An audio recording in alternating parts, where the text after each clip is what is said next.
Hola, buenos días. Soy Quirós. Bueno, llevaba tiempo sin realizar ningún vídeo, sin ponerme aquí delante de la camarita. Y la verdad es que, bueno, no estaba muy animada porque como las visualizaciones han sido tan escasas, pues la verdad es que no motiva mucho eso para seguir haciendo estos vídeos. Eh, bueno, lo que ocurre es que, claro, los acontecimientos tan espantosos de estas últimas semanas y especialmente de estos últimos días, pues me llevan a ponerme aquí y tratar de explicar y de explicarme, ¿no? Y si alguien me escucha, pues fantástico. Es todo tan increíble y tan doloroso que francamente pues no queda más remedio que intentar aportar tu pequeño granito de arena para explicarnos un poco esta situación que estamos padeciendo. Bueno, antes que nada, si alguien en fin, si os gusta el vídeo, por favor dadle a me gusta, a la campanita de las notificaciones y suscribíos al canal, porque eso me animará a seguir haciendo vídeos en los próximos días, que seguramente, seguro, con toda seguridad, va a haber muchísimos motivos a lo largo de todos estos meses y años que siguen para seguir haciéndolos. Bien, para empezar a analizar un poco esta situación tremenda, voy a hacer algo que he venido haciendo normalmente, que es, bueno, pues establecer el punto de vista desde la política británica y un poco la norteamericana. Lo voy a hacer brevemente para, bueno, encuadrar un poco la manera en la que yo concibo este canal, ¿no? Que es básicamente para hablar de política británica y norteamericana, como ya sabéis, dentro de mis limitadas posibilidades. Bueno, Johnson reunió al Parlamento ya hace bastantes días, cuando no se preveía todavía una invasión de estas características, pero bueno, ya la cosa pintaba muy fea, y lo reunió después también cuando se declararon, cuando Putin comenzó la invasión del país de Ucrania. El debate se centró, por supuesto, en las sanciones a Putin y a su oligarquía.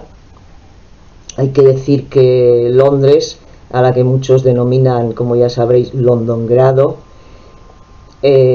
ha sido la residencia habitual de cientos de oligarcas rusos que han puesto allí su dinero, han hecho grandes inversiones en inmobiliario, en lo que llaman real estate, y han financiado la campaña de los Tories con millones de libras. Han financiado también las campañas personales de varios diputados, han hecho negocios con miembros de la Cámara de los Lores. Es decir, es precisamente el Reino Unido el país donde los oligarcas amigos de Putin, que tienen incluso clubes de fútbol, todos conocemos a Roman Abramovich, ¿no? El dueño del Chelsea, por ejemplo, que ahora, por cierto, están diciendo que deje de serlo. Bueno, todos sabemos eso, y que ha sido el país en el que más se han establecido estos señores. Bien, ahora el primer ministro, presionado por la situación, por supuesto, y al que en la oposición llevaba el líder laborista Starmer, y los nacionalistas escoceses llevaban mucho tiempo diciendo que tenía que poner pie en pared ante esta situación de los rusos en Reino Unido, de los rusos de Putin, quiero decir, en el Reino Unido. Bueno, pues finalmente se han establecido sanciones, se ha sancionado a ciento y pico oligarcas rusos, se va a investigar todas y cada una de las propiedades que tienen en el país. Bueno, en fin, se les va a dejar de que no puedan seguir operando y comprando empresas impunemente y financiándose o lavando su dinero comprando estas empresas o haciendo negocios en la City. En fin, todo esto parece que ahora que no hay más remedio, pues se va a poner pie en pared. Hay que decir que la hipocresía de Johnson y de los Tories es verdaderamente estratosférica, porque todo el mundo sabe, incluso hay un informe de inteligencia y del comité de inteligencia de la Cámara de los Comunes que Johnson se negó a hacer público antes de las elecciones de 2019, en el que se demostraba fehacientemente la implicación del gobierno ruso, de Putin, en lo que fue el referéndum del Brexit, la influencia que tuvieron para que efectivamente se produjera el resultado que se produjo, es decir, la victoria de los partidarios del Brexit. Porque todos sabemos que el objetivo número uno de Putin ha sido siempre la destrucción de la Unión Europea, la desestabilización de todos los países europeos que han estado en su órbita, incluida España. Hay que decir, las relaciones, habría que investigar mucho las relaciones entre algunos líderes independentistas catalanes y Rusia, por ejemplo Puigdemont, y también la disolución y destrucción de la OTAN. Una cosa que curiosamente pide determinados partidos de la extrema izquierda española y algunos en Europa, por ejemplo el antiguo líder laborista Corbyn, que no tuvo mejor ocurrencia que preguntar en el Parlamento cuál era la razón de que Europa no se plegara a las exigencias de Putin y se replegara de los países del este de Europa. Es decir, que es francamente escandaloso tener que escuchar estas cosas y que esta gente todavía siga, en fin, abogando por una política tan catastrófica. Bien, en cuanto a Johnson, esto. Luego, es cierto, el Reino Unido ha proporcionado armas a los ucranianos, al gobierno ucraniano, al actual gobierno ucraniano de Zelensky. Va a seguir haciéndolo. Y hay un factor aquí que me llamó muchísimo la atención ayer, pero que no me extraña nada conociendo a Johnson y a su ministra del Interior, a la impresentable Priti Patel. Estos señores, este gobierno británico, con toda su retórica favorable al gobierno de Ucrania, los discursos de Johnson en plan Alexander Boris Churchill, se niega, repito, a recibir refugiados procedentes de Ucrania. Dice que muy bien, que estos refugiados están mucho mejor en los países limítrofes con Ucrania, es decir, en Polonia, en Rumanía, en Moldavia, y que, bueno, pues que se queden allí, en Hungría, que ellos bastante hacen con enviar armas y que mejor no verán ni un solo refugiado ucraniano en tierras británicas. Es una auténtica vergüenza. Matizan que sí, claro, si son nacionales británicos entonces les aceptarán encantados, faltaría más.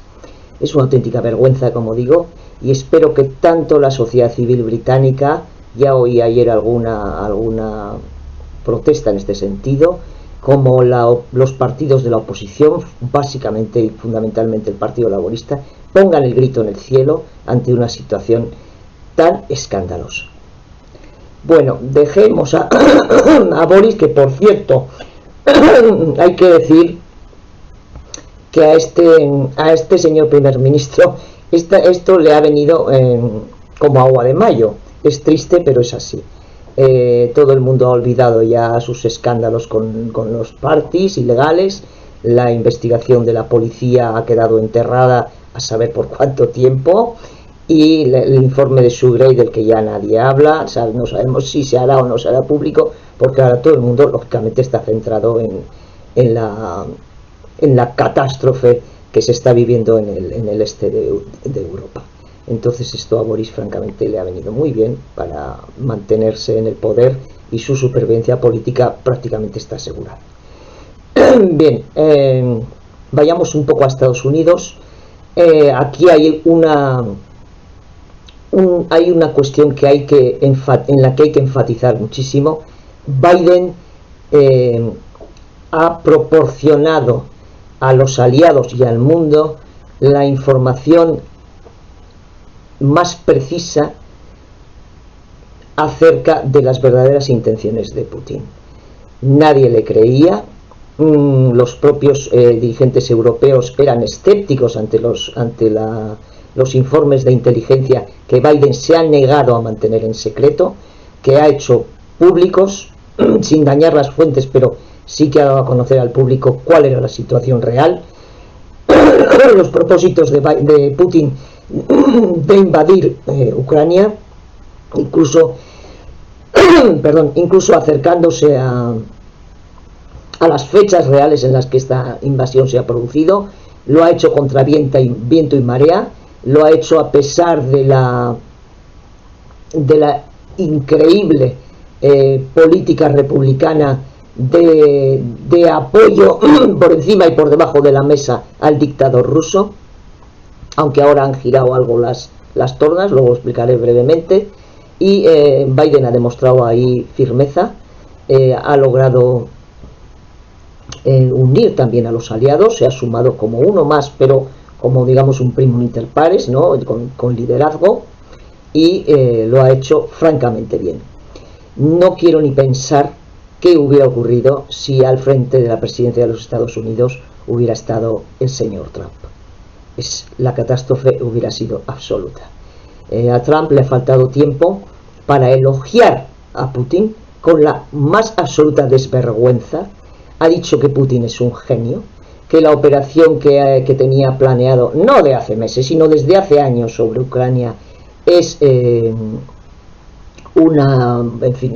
es la acción política y militar de un genio, insisto en la palabra, y que, bueno, que si él estuviera en el poder, nada de esto hubiera ocurrido. Por supuesto que no hubiera ocurrido, claro que no. Es que el señor Trump le hubiera puesto a Putin una alfombra roja para que entrara hasta la cocina en Ucrania, de este a oeste y de norte a sur, sin ningún problema. Y la OTAN se hubiera visto absolutamente descabezada de ningún liderazgo norteamericano, todo lo contrario.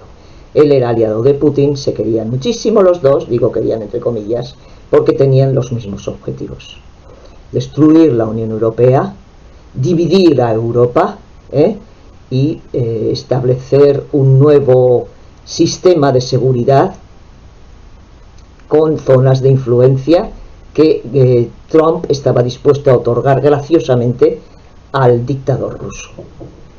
Hay que recordar también que todo el follón del primer impeachment de Trump viene precisamente a raíz de Ucrania. Lo expliqué en algún otro vídeo y ahora no me voy a centrar en eso, pero que Ucrania ha estado muy presente en los debates políticos que ha habido en los últimos años en los Estados Unidos. Bien, después de estas declaraciones increíbles y verdaderamente, no sé cómo, es que no tengo palabras para definir a este caballero del señor Trump, los republicanos, miembros del Partido Republicano, han reaccionado de alguna manera, han dicho que no puede ser, que ellos no están de acuerdo con esto, sin meterse demasiado con Trump, pero sí matizando estas palabras. Bien, hasta el punto de que ahora reprochan a Biden no haber sido más duro con Putin, lo cual es increíble, es de una hipocresía que repugna, porque si alguien ha sido condescendiente y ha hecho la vista gorda ante los abusos de Putin, ha sido precisamente el Partido Republicano con el gobierno de Donald Trump. Es decir que estos comentarios francamente sobran. Bueno, ahora mismo por supuesto el gobierno norteamericano ha enviado armas al gobierno ucraniano. Ayer mismo Biden aprobó una ayuda de 350 millones de dólares. El Congreso parece que tiene previsto la semana que viene aprobar otra ayuda de unos 600 millones de dólares. Bueno, esperemos que todo esto pueda ayudar a la resistencia ucraniana, o que pueda ayudar a esa resistencia cuando se plantee, depende, no sabemos todavía cómo, ni en qué condiciones, ni en qué parte del país, ni cómo se llevará a cabo. Pero sí que está clara la política de Biden de no consentir y de no tolerar y de oponerse con todo lo que tiene a la dictadura imperialista y nacional populista del dirigente ruso. Bueno, entonces llegamos ya a lo que es la invasión de Ucrania por las tropas de Putin. Hay que decir en primer lugar que llama mucho la atención hasta qué punto esto ha pillado al gobierno ucraniano y al pueblo ucraniano en general por sorpresa. Incluso recordaréis que cuando Biden alertaba de que esta invasión se iba a producir e incluso se acercaba mucho a las fechas en las que se iba a producir, el gobierno, el presidente Zelensky, pues se ha hartado de decir que esto era malo, que esto desestabilizaba la economía del país. En eso tenía razón, pero ¿qué le vamos a hacer? Y que Biden, bueno, pues que estaba un poco exagerando, que de ninguna manera se iba a producir una invasión, que si acaso esta entrada de los rusos se produciría en las repúblicas que ahora se han declarado unilateralmente. Los rusos han declarado independientes en Lugansk y en el Donetsk, y que de ninguna manera se veían ninguna posibilidad de que tropas rusas entraran a sangre y fuego como están entrando hasta la capital, hasta Kiev, hasta el sur, en el este, en el oeste, en el norte, por todo el país. Bien, de modo que esta invasión yo creo que les cogió absolutamente por sorpresa, que aunque bueno, tuvieran a su parte su ejército más o menos preparado, pero no estaban pensando en que esta situación se iba a producir. Bueno, ahora mismo los rusos, según las últimas noticias que he escuchado esta mañana, han entrado en Kharkov. Kharkov es, como sabéis, la segunda ciudad más importante del país.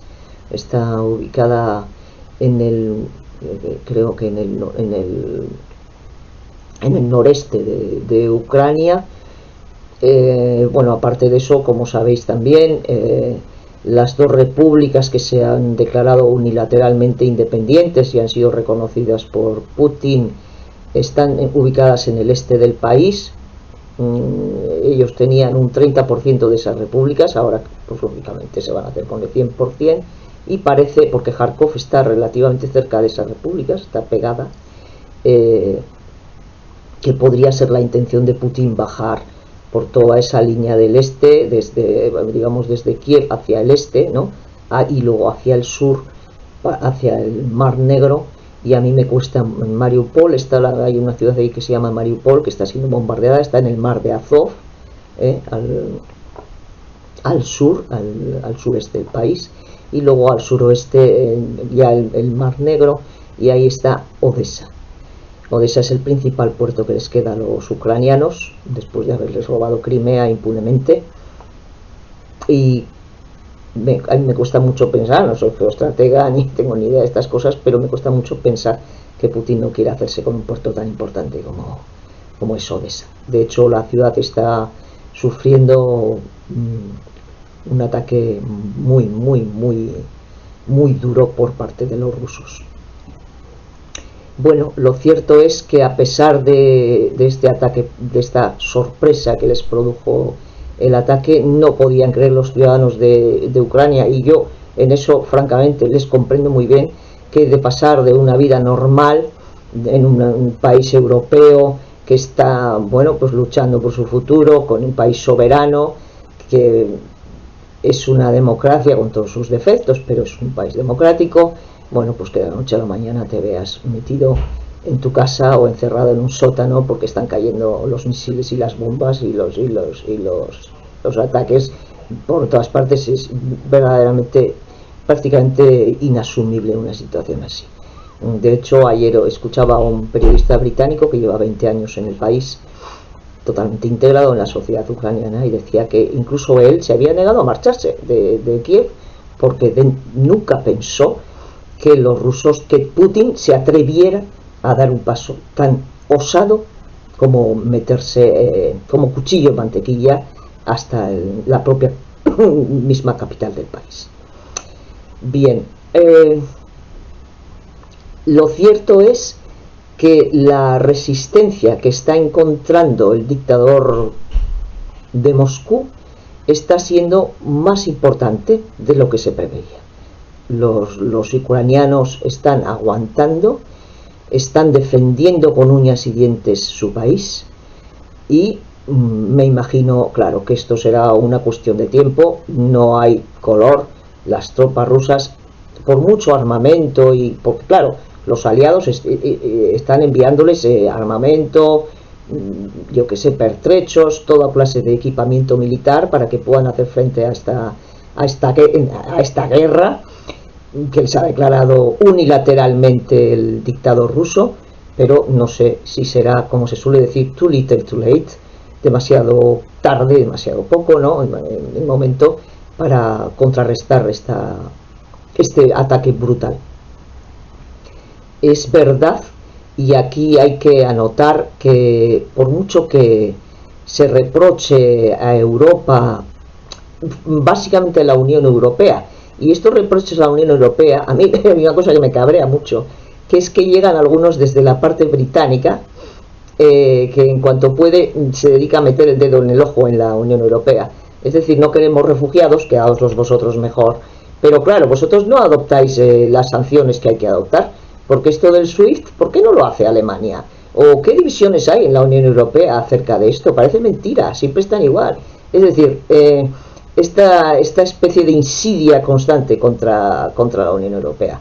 Y resulta que se están dando con un canto en los dientes, o van a tener que cerrar la boca, porque la Unión Europea ya ayer mismo decidió ampliar las sanciones durísimas que ha adoptado y expulsar a Rusia del sistema SWIFT, del que nadie había oído hablar, pero ahora todos más o menos hemos entendido en qué se trata, el que favorece las transacciones, los pagos y los cobros entre los bancos, ¿no? Es decir, el dinero, el pago del gas y del petróleo y del carbón que por ejemplo Alemania compra a Rusia, se paga y se cobra a través de este sistema. Con lo que ahora vamos a ver qué pasa. Alemania da un paso fundamental en esto. Por una vez ha cedido a las presiones del resto de los países europeos, encabezados por Francia, y hay que decir que por España, incluso Italia también se sumó, y ya ayer Ursula von der Leyen anunció la adopción de esta medida, que es durísima. Aparte de esto, Alemania también anunció ayer que va a vender, o sea, que va a facilitar, no digo vender porque ahora mismo no está la cosa para facturas, que va a facilitar equipamiento militar a los ucranianos. Quiero decir que todos estos reproches así como pellizquitos de monja que llegan desde Gran Bretaña no son ciertos, y que la Unión Europea está haciendo un gran esfuerzo y se está moviendo con rapidez. Es cierto, Ucrania no es un país de la OTAN, no pertenece a la OTAN, por lo tanto, entrar en guerra en Ucrania, es decir, combatir con tropas sobre el terreno, está absolutamente descartado, porque además llevaría ineludiblemente a una tercera guerra mundial. Y imaginad en qué catástrofe podría derivar una cosa como esta, enfrentándote a un dictador que está dispuesto a usar todos los medios a su alcance, todos, para confrontar con Occidente, con el oeste. Bien, además se ha permitido el lujo, su portavoz de exteriores, una señora francamente desagradable, a la que tuve el disgusto de tener que escuchar en su rueda de prensa, de amenazar directamente a Suecia y a Finlandia por haber asistido como observadores a la reunión de la OTAN que se produjo hace un par de días, de líderes de la OTAN, bueno, fue por videoconferencia, y estar muy razonablemente inquietos acerca de este imperialismo de Putin, y amenazó directamente con represalias políticas y militares, recalco, a Suecia y a Finlandia. Hasta ahí podíamos llegar. Es decir, que la OTAN ha reforzado todas sus fronteras hacia el este, y los que hablaban no hace mucho tiempo de la inutilidad de la OTAN, me imagino que ahora tendrán que estar calladitos, porque se demuestra que la OTAN es más necesaria que nunca. Y hay que decir también que hay países cerca de Ucrania que no están en la OTAN, que no son miembros de la OTAN, y que ahora mismo también están francamente temerosos, no solo Suecia, Finlandia, está Moldavia, en fin, hay países ahí que no están en la OTAN y que tienen verdadero pánico a lo que pueda suceder. Por no hablar de la amenaza que pende siempre como espada de Damocles sobre las repúblicas bálticas. Hay que recordar que, por ejemplo, Letonia, creo que es Letonia, tiene un 30% de población rusa, aunque francamente pasa como en Ucrania. Nadie en Ucrania, o prácticamente nadie en Ucrania, quiere a los rusos de vuelta, quiere al imperialismo ruso de vuelta, saben lo que significa, saben que la Unión Europea y la OTAN significan libertad y democracia, y que Putin y su gobierno significan opresión y dictadura. Por lo tanto, la cosa está muy clara para ellos, y esto es algo que los europeos occidentales tenemos que meternos bien en la cabeza. Aquí no solo se está jugando el futuro de Ucrania, porque esta gente que está combatiendo hoy en las calles de Kiev y de todas las ciudades de Ucrania está luchando no solo por su presente, está luchando por el futuro de su país, por sus hijos y sus nietos. Y esto es algo en lo que todos nosotros estamos implicados. Porque, como decía ayer un intelectual británico al que respeto, que se llama Peter Mason, Peter Mason acaba de estar en Ucrania, hablando con representantes de la izquierda ucraniana, que por supuesto se han puesto a luchar contra la invasión de su país, y a tratar de echar una mano en esa lucha. Decía que todos los que no queremos el futuro que nos ofrecerían y que nos están ofreciendo ya, cuando se reunieron el otro día hicieron un comunicado muy claro, Putin y Xi Jinping, es un futuro que francamente todos los que no estamos por ese futuro que nos proponen esta gente, es decir, opresión y algo de comida en la mesa, pero opresión y falta de libertad y dictadura, todos los que estamos en contra de ese sistema tenemos que estar a favor de la libertad y de la soberanía de Ucrania y de todos los pueblos de Europa. Así que aquí nos jugamos mucho, es un cambio de paradigma absoluto. Esto de que había terminado y todo iba a ser paz y democracia y tal y cual, y todos estos hablan ahora de paz, no, perdona, aquí se trata de un combate por la libertad, de un combate contra la dictadura de estos gángsters que gobiernan Rusia y de este gigante chino del que tanto Europa depende en el aspecto productivo, y esto nos hace muy vulnerables. Nos hace tan vulnerables como la dependencia energética que tenemos del gas, del carbón y del petróleo ruso. Esto es algo que tendremos que revertir. Nos hemos encontrado también en la pandemia con que en Europa no se producían mascarillas o equipos de protección, o los chips que no llegan a las fábricas de automóviles europeas porque se fabrican en China. Es decir, y quizás habría que replantearse toda esta dependencia que Europa ha permitido tener de regímenes dictatoriales como el chino o el ruso, y habría que darle una vuelta a todo esto. También hay que hacer notar, y no quiero que se me olvide, que en Rusia se han producido protestas, y esto me parece muy significativo. Hay gente en Rusia que, a pesar de las amenazas del gobierno, que les advirtió: no salgáis a la calle porque las manifestaciones son ilegales y vais a acabar en prisión, salieron a la calle, especialmente gente joven, que es la que está más informada a través de medios que no son la televisión de Putin, o las televisiones de Putin, que creo que son prácticamente todas. Entonces esta gente ha salido a la calle, ha salido a protestar contra esta invasión contra sus hermanos ucranianos, y bueno, ahí se ve que hay un malestar que está muy presente. No sabemos hasta dónde podrá llegar, pero a medida que la situación en Ucrania se complique y la popularidad de Putin, en vez de ir al alza como él pensaba, vaya a la baja, pues puede haber en Rusia movimientos, y hay gente en Rusia que estaría dispuesta. Yo el otro día escuché una entrevista, por ejemplo, con Gary Kasparov.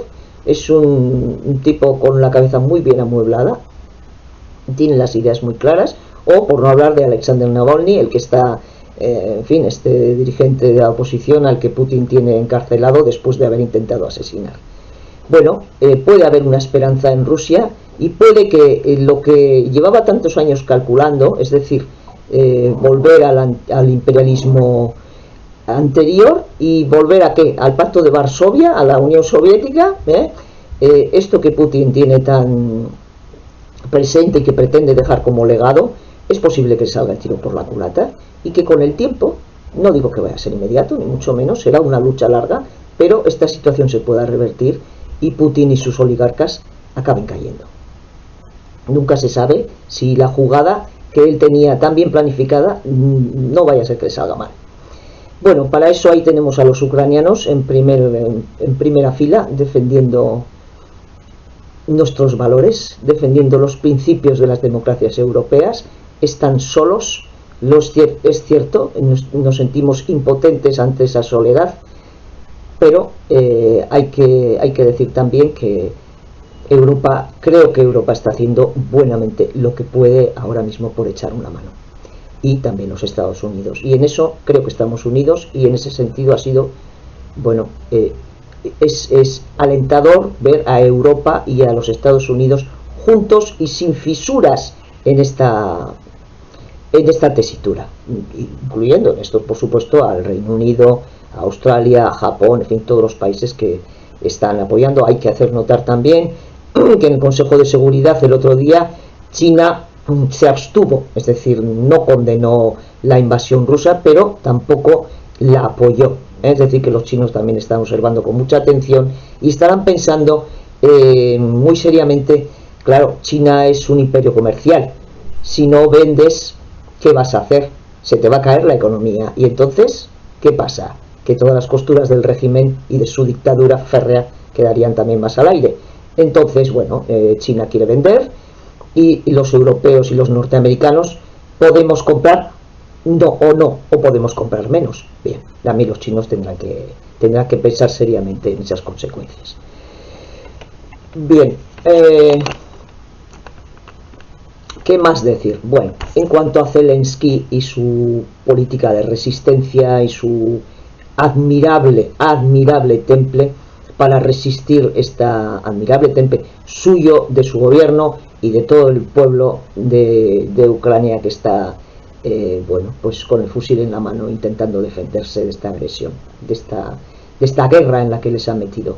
Hay que recordar que Ucrania firmó con Rusia porque, por supuesto, Putin aquí está violando el derecho internacional flagrantemente. Está seguramente cometiendo crímenes de guerra por los que espero que algún día sea juzgado en un tribunal internacional, el Tribunal de La Haya. Entonces, en el 94 se firmaron los acuerdos de separación entre lo que quedaba de la antigua Unión Soviética y Ucrania. Ucrania en ese momento devolvió a Rusia sus armas nucleares, es decir, dejó de tener armas nucleares ubicadas en su territorio, y además le cedió graciosamente a Rusia la base de Sebastopol en Crimea para que pudiera tener allí a su flota del Mar Negro. Ya ves cómo les pagaron invadiendo Crimea impunemente en 2014. Hablando un poco de Ucrania, hay que decir que cuando se habla de la revolución del Maidán, suelen decir, ¿no? Aquella que tuvo lugar en los años 13, creo que recordar que fue en 2013. Bien, esta revolución del Maidán se produce porque las elecciones que se celebraron en ese año las ganó un personaje llamado Víktor Yanukovych. Este Víktor Yanukovych ganó las elecciones con la promesa de llevar al país hacia Europa, es decir, de pedir el ingreso a la Unión Europea y de acercarse paulatinamente también a la OTAN, unas promesas electorales que a los ucranianos les gustaron, porque hay que decir que en Ucrania esto que se dice de que hay mucho prorruso no es cierto. Hay una minoría favorable a la unión con Rusia, pero la inmensa mayoría no quiere saber nada con Rusia, como decía antes de los letones o los lituanos. Quiere vivir en una Europa libre y democrática, porque se vive muchísimo mejor, y no se trata solo de comer. Con comer no basta, hay que ser libre para opinar, libre para manifestarse, libre para moverse. Bien, entonces votaron por Yanukovych. Yanukovych lo primero que hizo cuando llegó al poder fue traicionar todas esas promesas, rechazar el acuerdo de asociación que le había ofrecido la Unión Europea, y a cambio aceptar el acuerdo o la imposición rusa de asociación. Aceptó el acuerdo con Rusia, y entonces es cuando se produce la rebelión del Maidán, Yanukovych tiene que sale por pies del país, cobardemente, huye y creo que desde entonces vive en Rusia. Bien, después de Yanukovych llega, no sé si fue Poroshenko, el siguiente presidente. Hay una entrevista que os recomiendo a todos, que se emitió ayer, del anterior presidente ucraniano, Víctor Poroshenko. Está en Sky TV, está también en la CNN. Se ve a este hombre, habla de la resistencia que se está produciendo en Kiev. Él mismo se ve con un chaleco y detrás de sí tiene a varios soldados ucranianos vestidos como militarmente, y habla de la resistencia que están dispuestos a ofrecer y de cómo los rusos van a tener que ir calle por calle para tomar la capital. Es una entrevista francamente estremecedora. Bien, entonces, bueno, después gana las elecciones este hombre, Víctor Zelensky. Es un antiguo actor y cómico muy conocido en el país, sin ninguna experiencia política. Y llegados a esta situación tan endemoniada, resulta que Zelensky está sorprendiendo a todo el mundo, porque incluso los que no confiaban en absoluto en él y decían que no tenía ningún liderazgo y que era un cómico que estaba ahí, que pues salía mucho en la tele y por eso le había votado a la gente, para, pues de alguna manera poner fin a la corrupción, estas cosas. Bueno, pues ha resultado ser un líder que está impresionando a sus propios conciudadanos y al mundo. Ahora bien, ayer mismo Biden le ofreció salir del país. Ya lo había hecho Macron anteriormente, y no sé cuál es la intención de Zelensky. Hasta ahora se ve que sigue en Kiev, sigue llamando a la resistencia, está armando a la gente, a los ciudadanos, les está pidiendo que hagan cócteles Molotov. Hay unas imágenes en las televisiones británicas y norteamericanas que sigo yo, de ciudadanos en Kiev fabricando cócteles Molotov, que son impresionantes. Y bueno, la gente, esto está produciendo está levantando la moral de la gente. Es decir, el ver que el líder del país sigue ahí al frente y sigue llamando a la resistencia, eso anima a la gente, a los jóvenes, ya veis que entre 18 y 60 años están pidiendo, o de alguna manera pues exigiendo que no salgan del país, que se queden para luchar. Luego hay el tema de los refugiados, que es otro drama aparte. Hay muchísima gente que está huyendo de las ciudades que están bajo las bombas, y es lógico, es normal. ¿Quién no haría lo mismo? Pero bueno, toda esta gente joven y tal, muchos quedándose a combatir ante el llamamiento de Zelensky a la resistencia. Ahora bien, yo ahí tengo una duda. Es decir, no sabemos muy bien cuál es la pretensión de Putin, si quedarse con medio país del río Dnieper hacia el este, digamos, y establecer allí una especie de Alemania del Este, y luego ya veremos, ¿verdad? Y seguir poco a poco, porque ya sabes que al acosador, si le dejas, va a meterse cada vez más a fondo en el acoso, ¿no? Hay que pararle los pies, y es el momento. Y luego tener igual otra parte del país hacia el oeste que quede libre de la ocupación rusa. No lo sé. A mí me recuerda mucho a la Francia ocupada. Yo creo que esa es la pretensión de Putin, ocupar todo el país y establecer su Vichy, digamos, en una de las zonas, con su Petén y un gobierno, una ocupación de hecho en otra zona del país, ¿no? No sé si su Petén será Yanukovych o será otro. Estoy segura de que ya tiene pensado quién va a ser ese gobierno títere con el que él llegaría a un acuerdo de paz, así entre comillas esto de paz, y ahí se acaba la historia. Pero por mucho que Putin quiera y tenga sobre el papel y sobre los planes hechos, yo creo que no le van a salir bien. Le va a costar sangre, sudor y lágrimas ocupar todo el país, y ya veremos en qué queda esta situación. Como os decía antes, a mí me extraña mucho que no quiera quedarse con Odessa. Así que dependiendo de cómo quede el país, en qué grado de ocupación por el dictador ruso quede Ucrania, porque me imagino que finalmente esa enorme superioridad militar que tiene Rusia en fin, va a quedar en evidencia. Ya esta noche han entrado a muchísimo más material militar, tropas de tierra, tanques, misiles, en fin, es una invasión muy cruenta, entonces, y muy dura. Entonces, cuando llegue a esta situación, no sé si para Zelensky es mejor, digo mejor entre comillas, inmolarse al estilo de Allende en el Palacio de la Moneda, o dejarse detener por las tropas de Putin.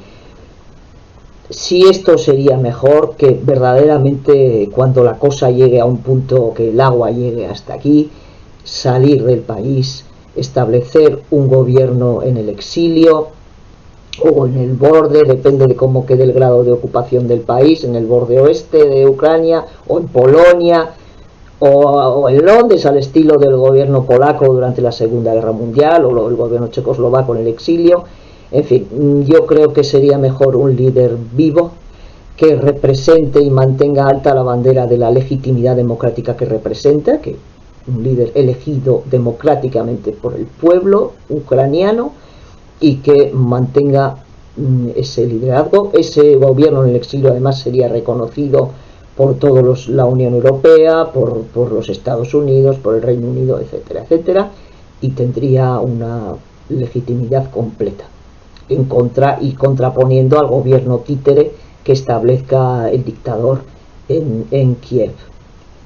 En Kiev o en Kharkov, o en alguna de las repúblicas independientes. En fin, ahora está en Kharkov, es decir, está claro que él no se conforma con esas repúblicas, eso ha quedado ya absolutamente claro. Bien, entonces yo creo que políticamente sería más interesante, que es mejor un líder vivo que un héroe muerto, sinceramente. Vamos a ver qué pasa en los próximos días o incluso en las próximas horas. Hay ya los ucranianos tienen también ahora, ya claro, porque estas cosas se producen, sus propios héroes.